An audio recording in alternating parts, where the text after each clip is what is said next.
நான்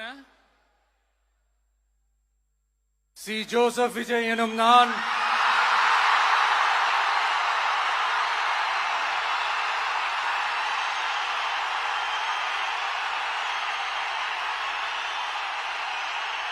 சட்டப்படி அமைக்கப்பெற்ற இந்திய அரசியல் அமைப்பின்பால் உண்மையான நம்பிக்கையும் மாறா பற்றும் கொண்டிருப்பேன் என்றும் இந்திய நாட்டின் ஒப்பில்லாத முழு முதல் ஆட்சியையும் ஒருமையையும் நிலை நிறுத்துவேன் என்றும்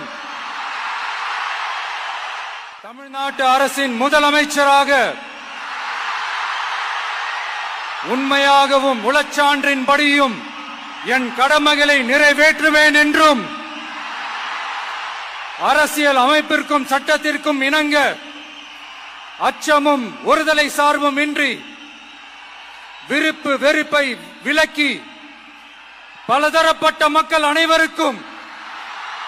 நேர்மையானதை செய்வேன் என்றும் ஆண்டவன் மீது ஆணையிட்டு உறுதிமொழிகிறேன்.